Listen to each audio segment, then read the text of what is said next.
পৃথিবীর সব মানুষকে লক্ষ্য করে করে বলেন, পৃথিবীর মানুষগুলো দুটো গুণ যদি তুমি অর্জন করতে পারো, কয়টা গুণ? এক নম্বর গুণ হলো ঈমান। ঈমানটার মধ্যে ভেজাল ঢোকানো যাবে না। ঈমানটা যদি তোমার নির্ভেজাল হয়, ঈমান যদি তোমার নিশ্ছিদ্র ঈমান হয়, ঈমানটা যদি ফরমালিন মুক্ত হয়, ঈমান যদি ভাইরাস মুক্ত হয়, দ্বিতীয় নম্বর শর্ত রব্বে কারীম থেকে বলেন ওয়াআমিলুস সালিহাত। যদি তুমি নেক আমল করতে পারো, এক নম্বর ঈমান, দ্বিতীয় নম্বর নেক আমল, আল্লাহ বলেন আমি আল্লাহ তাআলা এমন জান্নাত তোমাদেরকে দিয়ে দেব তাজরি মিন তাহতিহাল আনহার, যেই জান্নাতের নিচ দিয়ে দুধের নদী বয়ে যাবে, যেই জান্নাতের নিচ দিয়ে শরাবের নদী বয়ে যাবে, যেই জান্নাতের নিচ দিয়ে স্বচ্ছ পানির নদী বয়ে যাবে, যেই জান্নাতের নিচ দিয়ে মধুর নদী বয়ে যাবে, চারটা নদী বয়ে যাবে। আল্লাহ তাআলা বলেন তানিকাল ফাউজুল কবীর।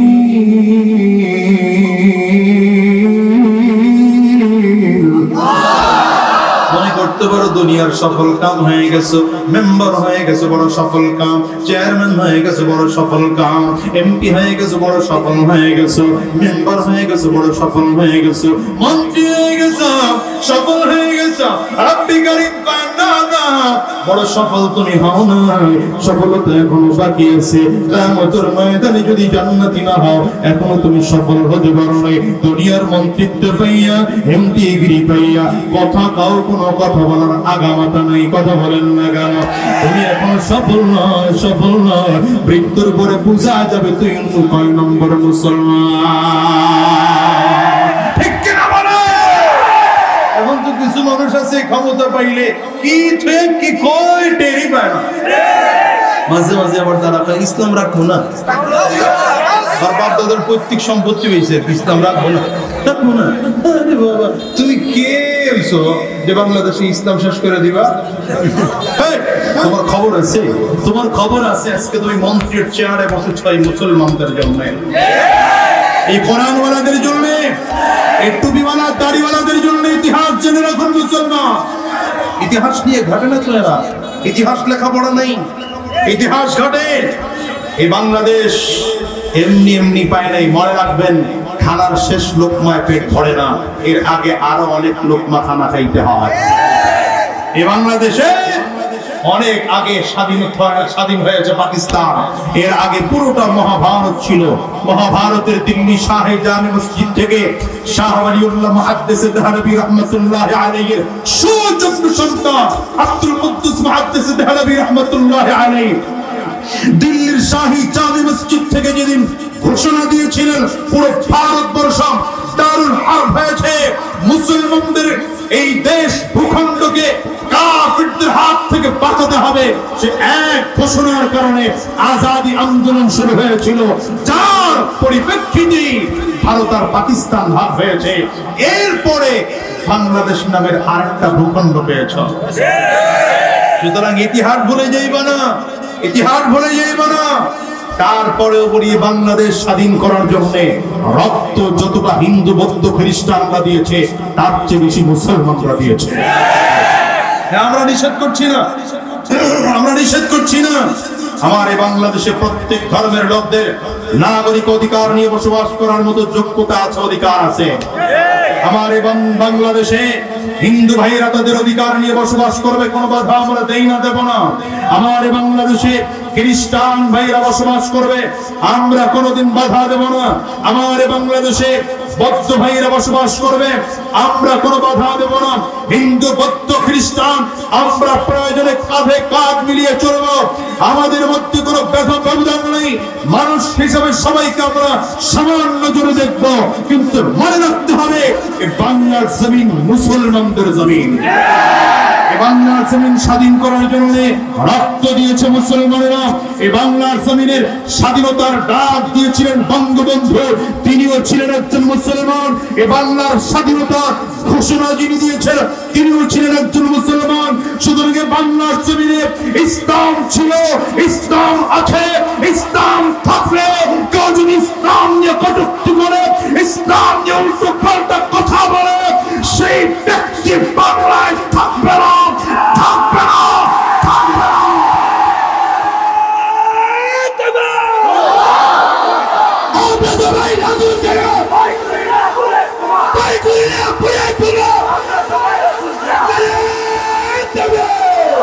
আল্লাহ কবুল করুন, জোরে বলুন আমিন। সাবধান, আমি কিন্তু কারো বিরুদ্ধে বলি না, আমার অভ্যাস ভালো। আমি রোগের নাম বলি, রোগের নাম বলি ঠলি না। এখন আমি রোগের নাম বইলা দিছি, এখন যদি কোন রোগীর গায়ে লাগে যায় আমার তো কিছু করার নাই। কথা বল না, এদিনে রাগটা করেন না, আবার রাগটা করলে আমার উপরে রাগ করেন না, আল্লাহর কোরআনের উপরে রাগ করেন না। কথা কয় না, পারে না তো, আল্লাহর কোরআনের লোকে পারে না, কি পারে হুজুরগুলো লাগে। কথা কয় না, কি ঠিক না? এই জন্য মুসলমান যুবকদেরকে আবার বলবো, যুবক উল্টো পাল্টা লাইন গুলো ছেড়ে দাও, সব লাইন ছেড়ে দিয়ে আল্লাহ কোরআনের কাছে আসো, জীবনটা পরিবর্তন করে ফেলো। কথা বলে না কারো, ঠিক কিনা?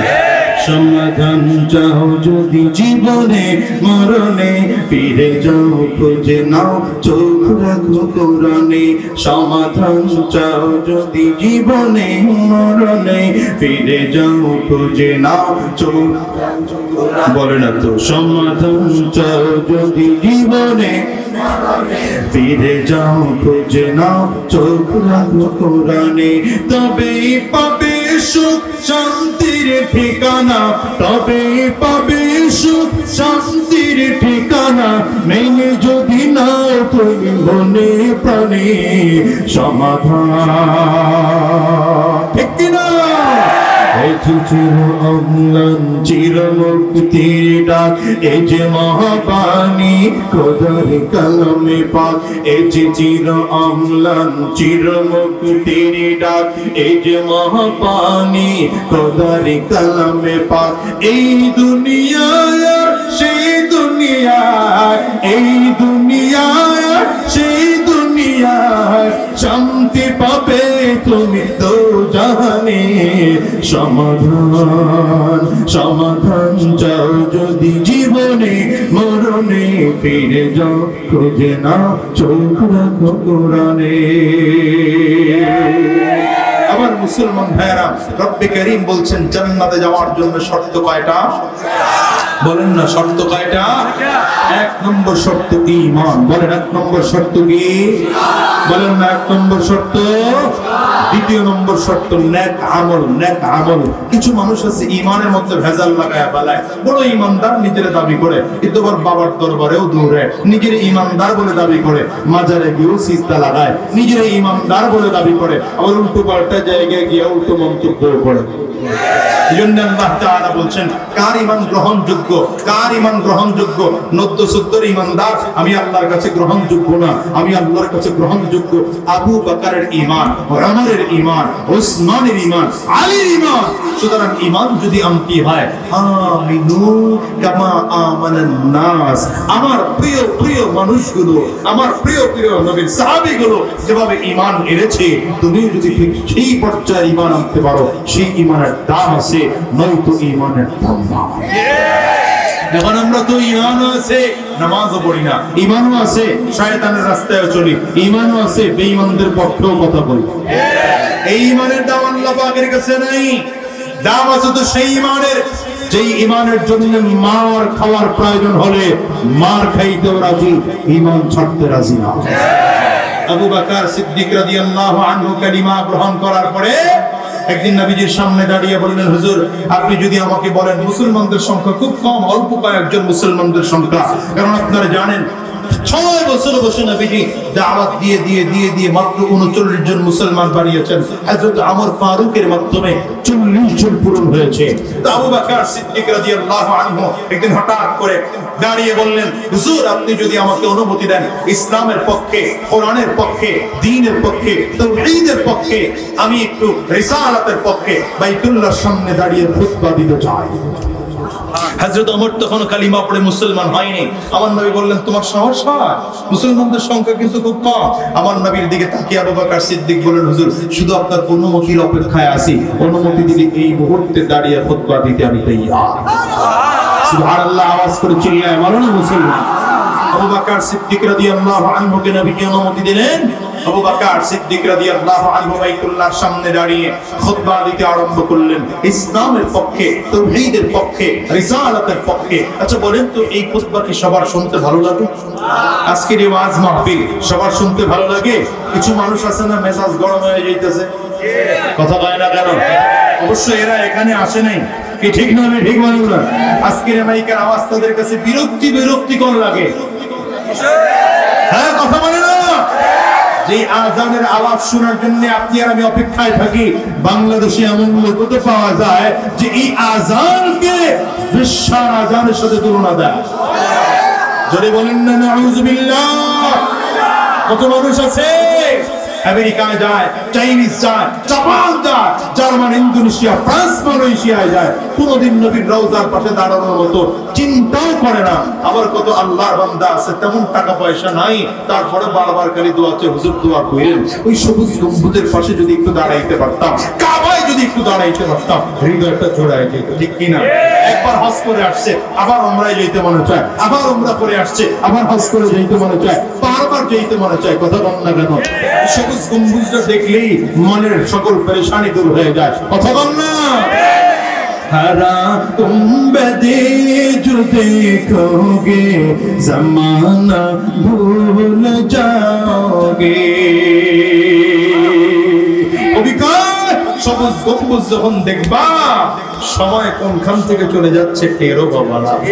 हरा गुंबदे जो देखोगे ज़माना भूल जाओगे। अगर तैबा को जाओगे तो आना भूल जाओगे। अगर तैबा को जाओगे तो आना भूल जाओगे। अल्लाह अकबर को ना इतना ज़्यादा चांद तारो अपनी रंगत पर, ना इतना ज़्यादा चांद तारो अपनी रंगत पर। मेरे आका को देखोगे चमकना भूल जाओगे। मेरे आका को देखोगे चमकना भूल जाओगे। अल्लाहु अकबर। अगर गौर से मेरी नबी का नात सुन लोगे, अगर नबी का नात सुन लोगे, मेरा दावा है तुम गाना बजाना भूल जाओगे।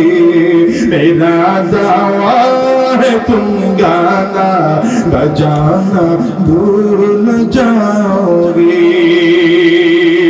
अबू बकर सिद्दीक রাদিয়াল্লাহু আনহু বাইতুল্লাহর সামনে দাঁড়িয়ে যখন খুতবা দিতে আরম্ভ করলেন, বেঈমানদের মেজাজ বড় গরম। বেঈমানরা মেজাজ গরম কইরা হাতের সামনে যা পায় তা দিয়ে আবু বকর সিদ্দিকের উপরে হামলা করতে আরম্ভ করেছে। কেউ লাঠি দিয়ে পিটায়, কেউ ঘোড়া তাড়ানো চাবুক দিয়ে মারে, কেউ বড় বড় ছুরি দিয়ে আঘাত করে মারতে মারতে আবু বকর সিদ্দিক রাদিয়াল্লাহু আনহু কপালটা ফাটাইয়া ফেলাইছে। আবু বকর সিদ্দিক রাদিয়াল্লাহু আনহু ঠোঁটটা পর্যন্ত কাটিয়ে ফেলেছে। আবু বকর সিদ্দিক রাদিয়াল্লাহু আনহুর শরীর থেকে সমস্ত রক্তগুলো টপ টপ টপ টপ করে করে পড়তেছে। মারতে মারতে আবু বকর সিদ্দিককে বেহুশ বানায় জমিনের মধ্যে ফালাইয়া রাখছে। কিন্তু ঈমানের কত দাম! ওরা মনে করছে আবু বকর মনে হয় মরেই গেছে মৃত্যু মনে করে ফালাইয়া রেখে ওরা চলে গেছে। আবু বকর সিদ্দিক রাদিয়াল্লাহু আনহুর গোত্রের লোকজনগুলো দৌড়াদৌড়ি করে নিয়ে আসলেন। মা আবু বকর সিদ্দিক রাদিয়াল্লাহু আনহু মা সন্তানের করুণ পরিস্থিতি দেখা চক্ষু দিয়ে টপ টপ করে পানিগুলো পালায়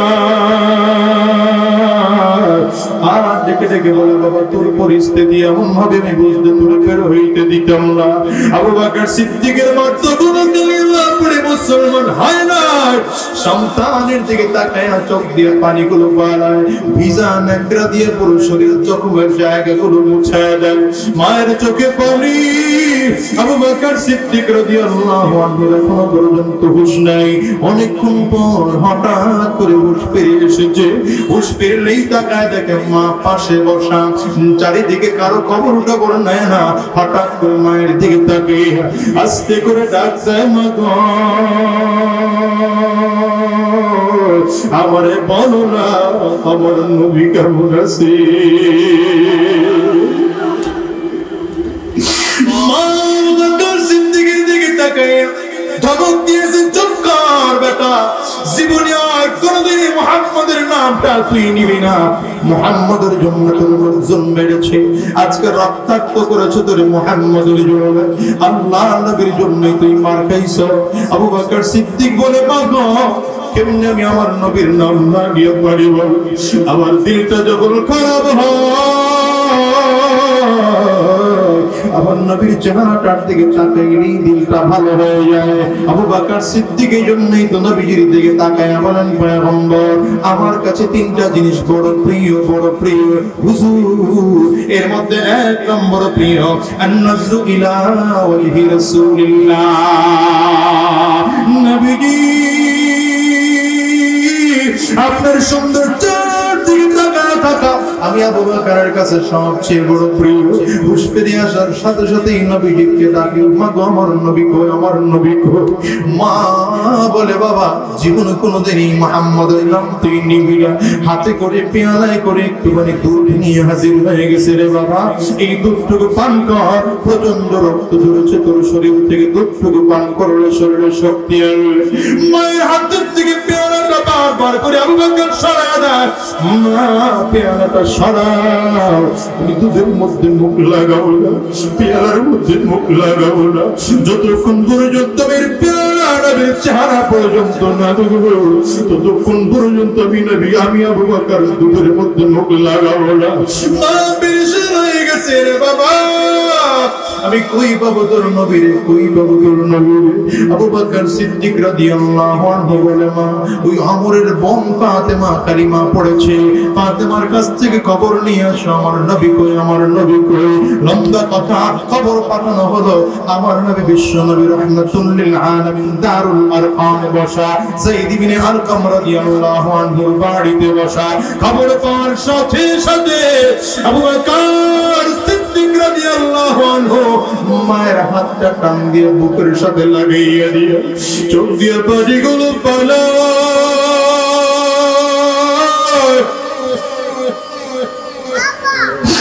আর ডেকে ডেকে বলে, মা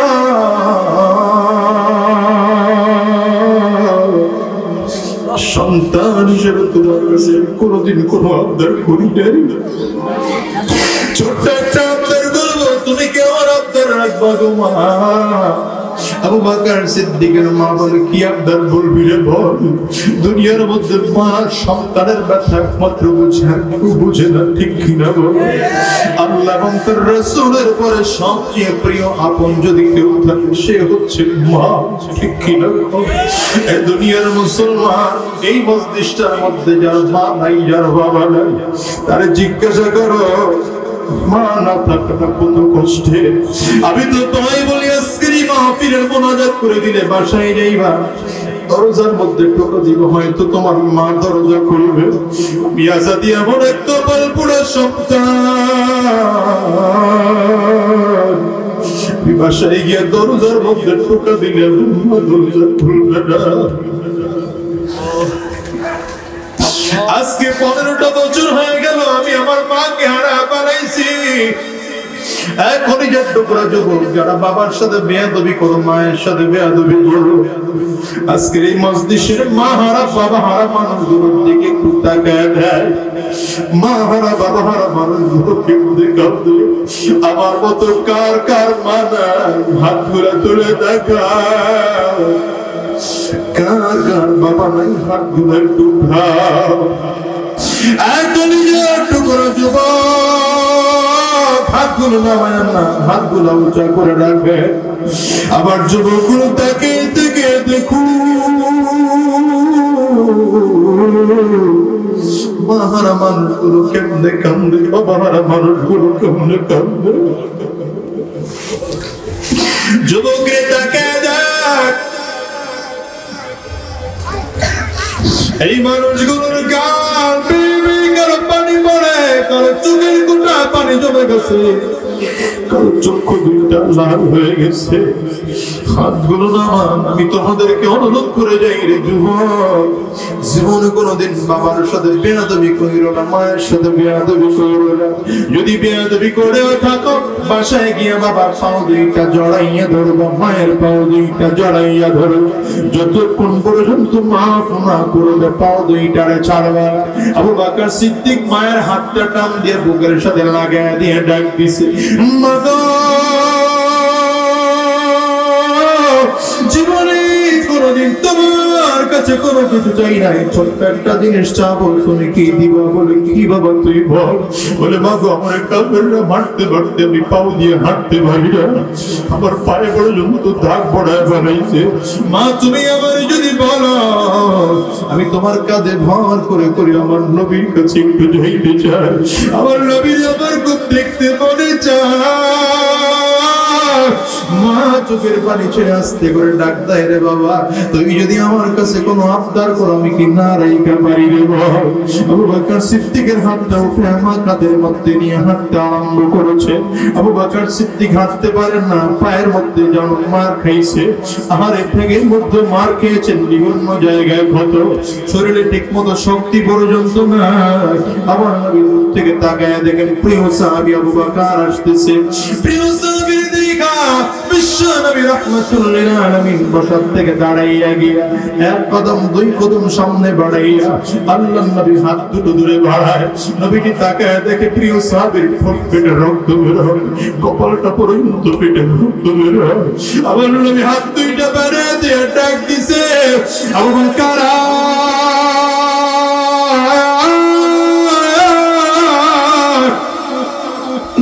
নবী যখন ডাক দিয়েছে, আবু বকর সিদ্দিক নিজের হাত ধরে রাখতে পারেন না, মায়ের কাঁধের থেকে হাতটা সরাইয়া দিয়ে নবীজির দিকে একটা দৌড় দিয়েছে, জমিনের মধ্যে পড়ে গেছে। বিশ্ব নবী রাহমাতুল লিল আলামিন দৌড়ে গিয়ে কোলের মধ্যে উঠে নেয়। আবু বকর সিদ্দিক আমার নবীর পায়ে একবার গালের মধ্যে চুমা দেয়, একবার কপালের মধ্যে নবীর চুমা দেয়, একবার নবীর হাতের মধ্যে চুমা দেয়, একবার পিঠের মধ্যে চুমা দেয়। আমার নবীর দিকে তাকিয়ে বলে, হুজুর, মক্কার কাফেররা আমায় মারছে, আপনার কোনো ক্ষতি করছে নাকি? আমার নবী কাঁদতেন আর বলে, আবু বকর শান্ত হও, আমি নবীর কোনো ক্ষতি করে নাই, তোমার পরিস্থিতি কেমন বলো না। আবু বকর সিদ্দিক রাদিয়াল্লাহু আনহু বললেন, পয়গম্বর, আমার যদি ওরা মারতে মারতে দুনিয়া থেকে বিদায় কইরা বানাইতো, আল্লাহর কসম, আল্লাহর কসম, আপনি নবীর যারা পরিমাণ ক্ষতি হইলে আমার দুনিয়া আমি নিজের মাফ করতে পারতাম না। আমার বড় খারাপ দুঃখ নবী, আমার পরিস্থিতি যাই হোক না কেন, আপনি নিরাপদ আছেন, এটা আমার যত্নের সবচেয়ে বড় আনন্দের বিষয়। এই দুনিয়ার মুসলমান ইমানদার যদি হতে হয়, নবীর সাহাবায়ে দাম আছে, শহীদ হয়ে যদি মরতে পারি, এই মরণের দাম আছে, আছে না নাই? জোরে বলো, জোরে বলো। কত মানুষের কত খারাপ অবস্থায় মরণ হয়, কত মানুষ নামাজের তিলাওয়াত করা অবস্থায় মৃত্যুবরণ করে, আর কত ভালো কপালওয়ালা মানুষ কোরআন তেলাওয়াত অবস্থায় মৃত্যুবরণ করে, আবার কত ভালো মানুষ বাইতুল্লাহ তাওয়াফ করা অবস্থায় মৃত্যুবরণ করে, আবার কত কপাল পুরনো দল মদে আড্ডা দেওয়া অবস্থায় মৃত্যুবরণ করে, জিনা করা অবস্থায় মৃত্যুবরণ করে। যুবকরে, তোর আমার মরণ কেমন হবে কারো জানা নাই, কারো জানা নাই। এই জন্য অনুরোধ করে গেলে মরতে যেতে হবে, আমার নবীর তরিকায় মরবো, ইসলাম ওয়ালা হয়ে মরবো, কোরআন ওয়ালা হয়ে মরবো, ইমানদার হয়ে মরবো। কারা কারা রাজি আছো? দুইটা হাত উঁচা করে আল্লাহরে দেখা, মালিকের কাছে হাতটা তুলে বলো, আয় আল্লাহ,